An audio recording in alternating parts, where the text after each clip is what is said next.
नमस्कार बच्चों, आज हम करेंगे संचयन भाग 2 का पहला पाठ हरिहर काका। इसके लेखक हैं मिथिलेश्वर और मैं हूं आपकी शिक्षिका पूनम सिंह। नमस्कार बच्चों, आज हम करेंगे संचयन भाग 2 की कहानी हरिहर काका। इसके लेखक हैं मिथिलेश्वर।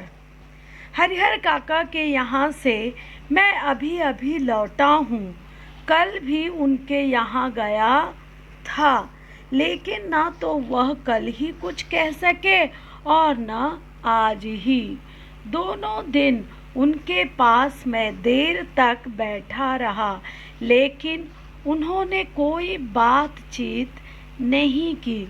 जब उनकी तबीयत के बारे में पूछा, तब उन्होंने सिर उठाकर एक बार मुझे देखा, फिर सिर झुकाया तो दोबारा मेरी ओर नहीं देखा। हालांकि उनकी एक ही नज़र बहुत कुछ कह गई। जिन यंत्रणाओं, मुसीबतों, कठिनाइयों, दुखों, जिन यंत्रणाओं के बीच वह घिरे थे और जिस मन स्थिति में जी रहे थे, उसमें आंखें ही बहुत कुछ कह देती हैं। मुंह खोलने की ज़रूरत नहीं पड़ती। हरिहर काका की ज़िंदगी से मैं बहुत गहरे से जुड़ा हूँ। अपने गांव में जिन चंद लोगों को मैं सम्मान देता हूँ, उनमें हरिहर काका भी एक हैं। हरिहर काका के प्रति मेरी आसक्ति, जुड़ाव, आसक्ति, लगाव, आसक्ति के अनेक व्यावहारिक और वैचारिक कारण हैं। बच्चों, पीछे एक प्रश्न आता है कि हरिहर काका और लेखक के बीच कैसे संबंध थे।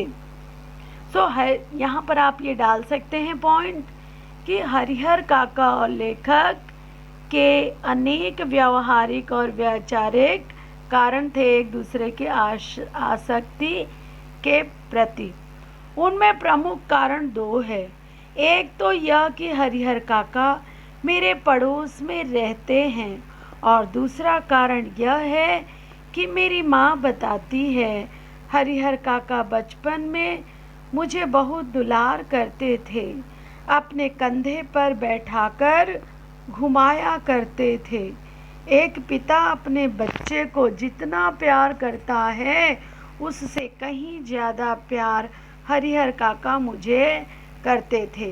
और जब मैं सयाना हुआ, तब मेरी पहली दोस्ती हरिहर काका के साथ ही हुई। हरिहर काका ने भी जैसे मुझसे दोस्ती के लिए ही इतनी उम्र तक प्रतीक्षा की थी। माँ बताती हैं कि मुझसे पहले गांव में किसी अन्य से उनकी इस तरह की दोस्ती नहीं हुई। बच्चों, ये सब कारण आएगा कि हरिहर काका और लेखक के बीच में बहुत अधिक दोस्ती होने का कारण ये पॉइंट्स आएंगे। देखिए, मैं निशान लगा दे रही हूँ, आप भी इसमें निशान लगा लीजिए। ठीक है कि हरिहर काका और लेखक के बीच गहरी दोस्ती या उनके संबंध कैसे थे। उनके बहुत ही व्यावहारिक और वैचारिक स्वभाव मिलते जुलते थे। पड़ोस में रहते थे। हरिहर की अपनी कोई संतान नहीं थी, तो वो लेखक को ही बहुत प्यार करते थे। गोद में उठाकर फिराते, घुमाते, और उनसे ही दोस्ती हुई उनकी। चलिए आगे देखते हैं हम। हरिहर काका बचपन से दुलार करते थे, कंधे पर बिठाकर घुमाया करते थे। एक पिता, फिर से मैं निशान लगा देती हूँ ताकि आपको पता चले हम कहाँ पढ़ रहे हैं। ठीक है, हरिहर काका के साथ हुई। हरिहर काका ने भी दोस्ती उम्र तक प्रतीक्षा की थी। माँ बताती थी किसी अन्य से इतनी गहरी दोस्ती नहीं हुई थी। वह मुझसे कुछ भी नहीं छिपाते थे, खूब खुलकर बातें करते थे। लेकिन फिलहाल लेखक से भी उन्होंने कुछ बोलना बंद कर दिया है। उनकी इस स्थिति ने मुझे यानी लेखक को चिंतित कर दिया। जैसे कोई नाव बीच मझधार पानी के बीचों बीच, नदी के बीचों बीच मझधार में फंसी हो और उस पर सवार लोग चिल्ला चिल्ला कर भी अपनी रक्षा न कर सकते हों, क्योंकि उनकी चिल्लाहट दूर तक फैले सागर के बीच उठती गिरती लहरों में विलीन गायब हो जाती है। उसी लहरों के बीच ही घूमती है, किनारे के लोगों को सुनाई नहीं देती। विलीन हो जाने के हो जाने के अतिरिक्त कर ही क्या सकती है। मौन होकर जल समाधि लेने के अतिरिक्त कोई दूसरा विकल्प ऑप्शन नहीं है। लेकिन मन इसे मानने को कतई तैयार नहीं। जीने की लालसा की वजह से बेचैनी और छटपटाहट बढ़ गई हो। कुछ ऐसी ही स्थिति में हरिहर काका घिर गए हैं।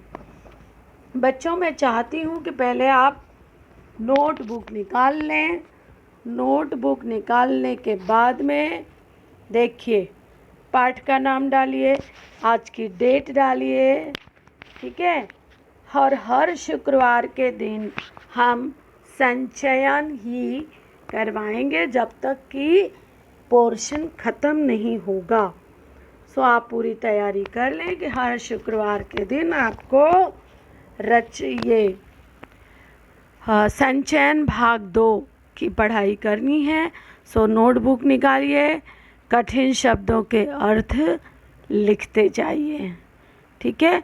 अभी मैंने एक प्रश्न दिया था कि हरिहर काका और लेखक के बीच कैसे संबंध थे। इस प्रश्न का उत्तर आपको तैयार करके रखना है। शब्दार्थ कठिन शब्द देखिए, यातनाओं, क्लेशों, कष्टों, लगाव, आसक्ति, लगाव, बड़ा होना, जल प्रवाह, भव सागर के मध्य में, और विलीन हो जाना, लुप्त हो जाना, गायब हो जाना, विकल्प, दूसरा उपाय, ऑप्शन। सो हमने पहला पेज अभी कर लिया। आप देख रहे होंगे कि ये पूरा चैप्टर 19 पेजेस का है। एक आध पेज शायद इसमें से चित्रों का होगा। सो कुल मिला के 18 पेज के करीब ये पाठ होता है। सो चलिए हम लोग पृष्ठ क्रमांक 2 पर चलते हैं और देखते हैं कि 2 पर क्या लिखा हुआ है। चलिए, ये आ गया पृष्ठ क्रमांक 2। हरिहर काका के बारे में मैं सोचता हूँ तो मुझे लगता है कि वह यह समझ नहीं पा रहे हैं कि कहें तो क्या कहें, और अब ऐसी बात नहीं जिसे कहकर वो हल्का हो सके। कोई ऐसी उपाय नहीं जिसे कहकर वे मुक्ति पा सके। हरिहर काका की स्थिति में मैं भी होता तो निश्चय ही इस गूंगेपन का शिकार हो जाता। प्रश्न उठता है बच्चों, आखिर हरिहर काका के साथ ऐसा क्या हुआ? हरिहर काका ऐसी स्थिति में क्यों पहुंच गए? वो कौन सा शौक, कौन से आघात को लेकर के जी रहे हैं? हरिहर इस स्थिति में कैसे आ फंसे? यह कौन सी स्थिति है? इसके लिए कौन जिम्मेदार है? यह सब बताने से पहले मैं गांव का और ख़ासकर खासकर अपने गांव के ठाकुर बारी का संक्षिप्त परिचय मैं आपको दे देना उचित समझता हूँ, क्योंकि उसके बिना तो यह कहानी अधूरी ही रह जाएगी। बच्चों, ठाकुर बारी किसे कहते हैं? ठाकुर बारी एक मंदिर है जिसमें कृष्ण की पूजा की जाती है। ठाकुर जी उन्हीं को कहा जाता है। उस मंदिर में मतलब काफ़ी बड़ा मंदिर है, लोगों की उसमें आस्था है, विश्वास है।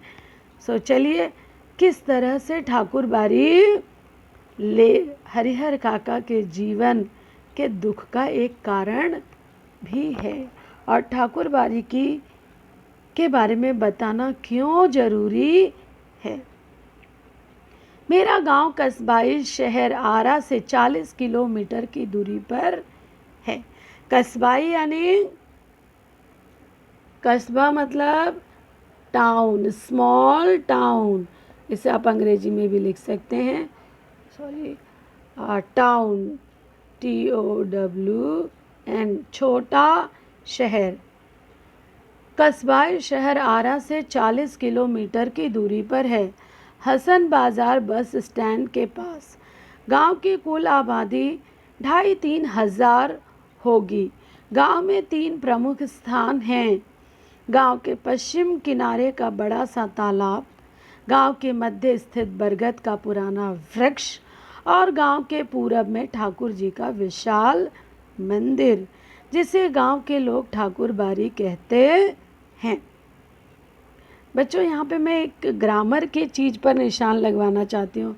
बहुत से बच्चे कंफ्यूज रहते हैं कि है और हैं कब आता है, तो आप निशान लगा लीजिए। देखिए, किलोमीटर की दूरी पर है। सो जब है एक वचन है तब है आता है, और जब बहुवचन होता है तब है आता है। और उसके पहले भी देख लीजिए, कहता होता कहता तब है, कहते हैं। ठीक है, जब आप ये पढ़ रहे हैं बच्चों, तो इस पर भी ज़रा ध्यान रख लेते हैं हम लोग। समझ नहीं पा रहे हैं, समझ में आ रहा है बच्चों? यस और नो? ओके, चलिए ठीक है। अब हम आगे नेक्स्ट पेज पर चलते हैं। 3 स्थान थे। एक है विशाल मंदिर ठाकुर बारी, 3 प्रमुख स्थान, गांव के पश्चिम में बड़ा सा तालाब है, और मध्य में बरगद का पुराना वृक्ष, और विशाल मंदिर ठाकुर पूरब में है। गांव की देखिए, ये बहुत ही सुंदर तस्वीर होती है, जहाँ तालाब होता है, पेड़ होता है, मंदिर होता है। इस लेखन ने ही पूरा हमें लगता है कि गांव में पहुंचा दिया है। चलिए आगे हम देखते हैं। आगे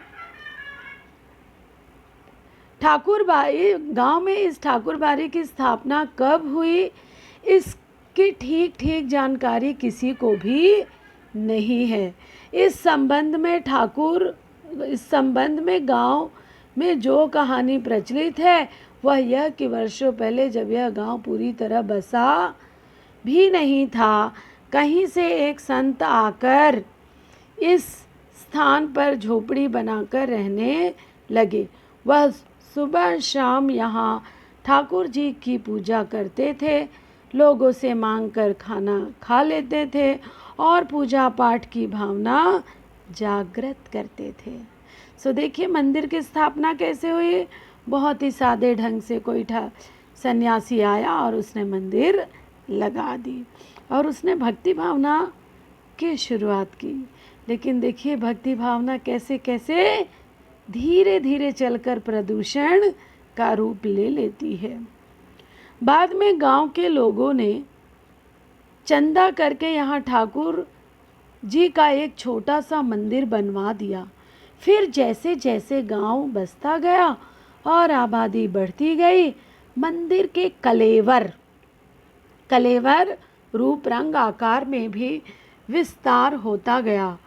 लोग ठाकुर जी को मनौती मनाते, कि पुत्र हो, मुकदमे में विजय मिले, लड़की की शादी अच्छे घर में तय हो, लड़के को नौकरी मिल जाए, फिर इसमें जिनको सफलता मिलती वह खुशी में ठाकुर जी पर रुपए, जेवर, अनाज सब चढ़ाते।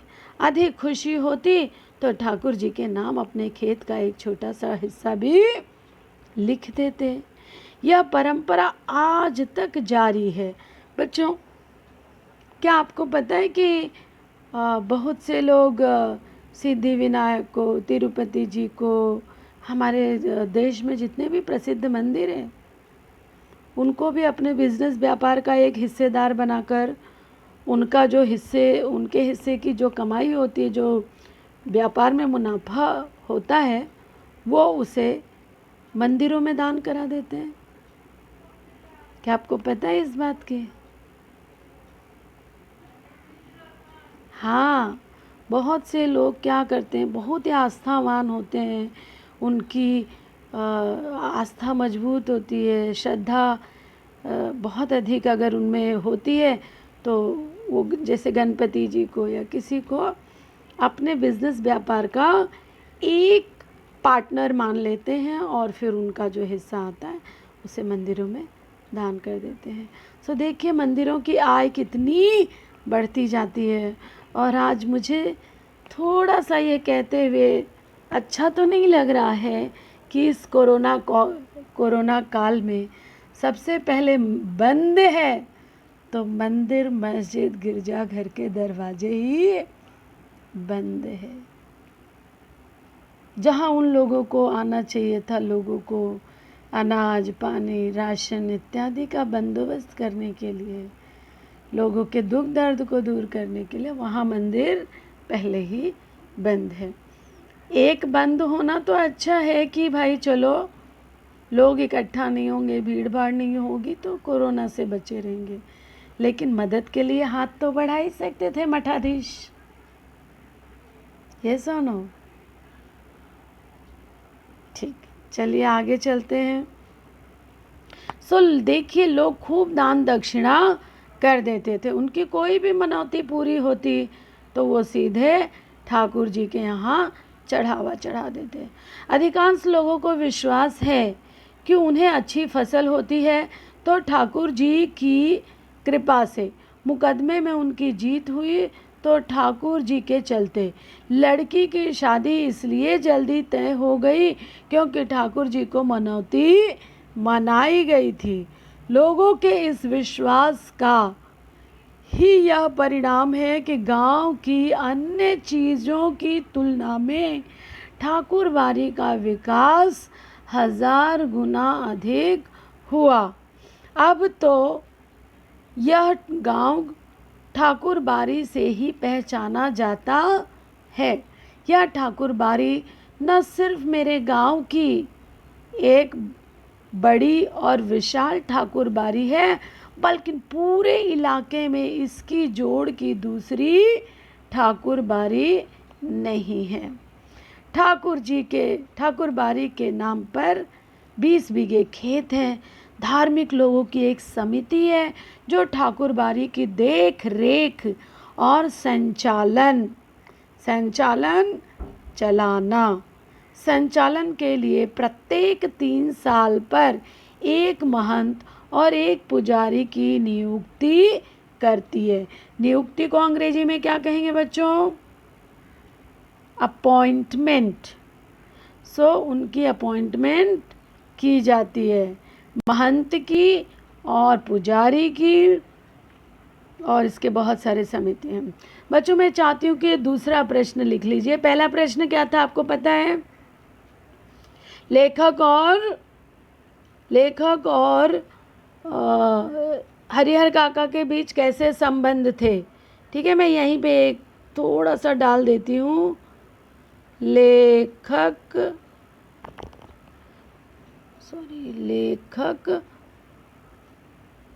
हरिहर काका के संबंध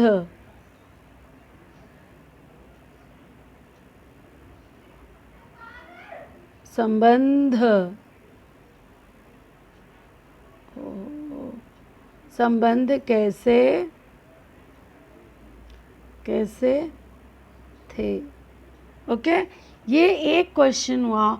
और दूसरा क्वेश्चन मैं देने वाली हूँ कि ठाकुर बारी को लेकर के लोगों में कैसे विश्वास थे। दूसरा क्वेश्चन 2 डाल रही हूँ कि ठाकुर बारी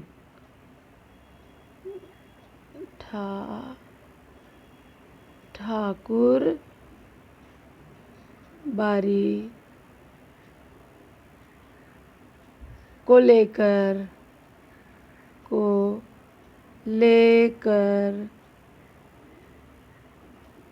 गांव, आप भी ये प्रश्न लिख लीजिए, गांव के लोगों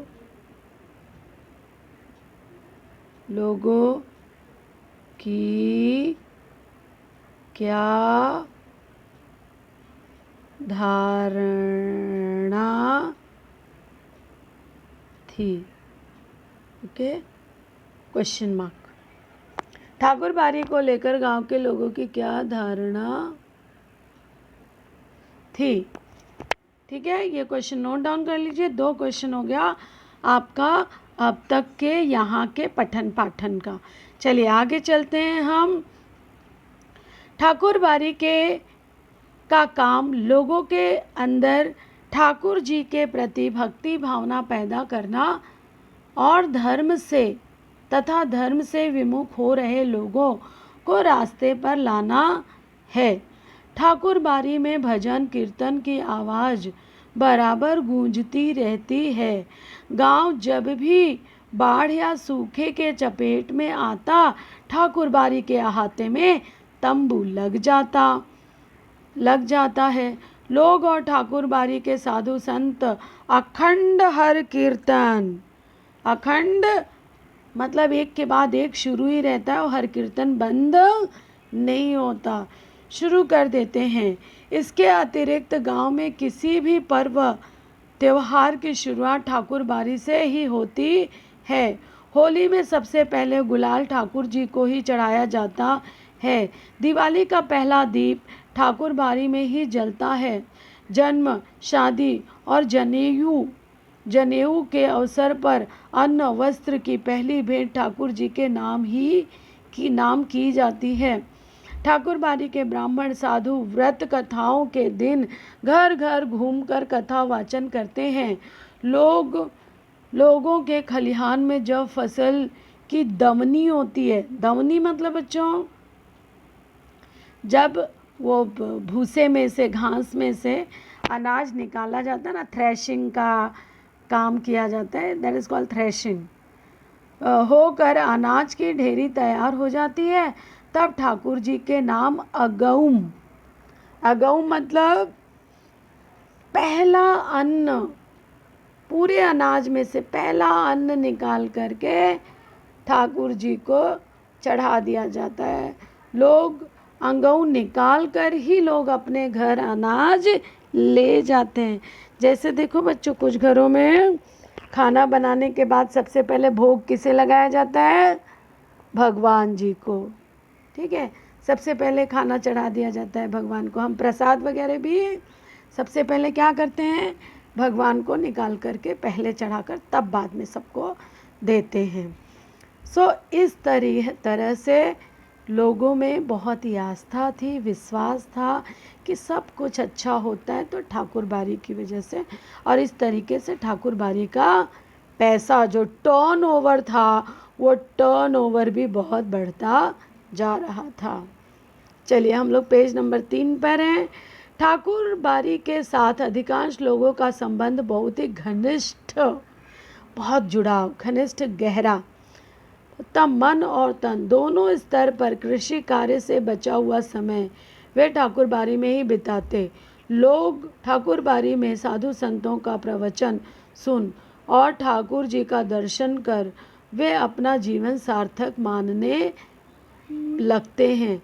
उन्हें यह महसूस होता है कि ठाकुर बारी में प्रवेश करते ही वे पवित्र हो जाते हैं।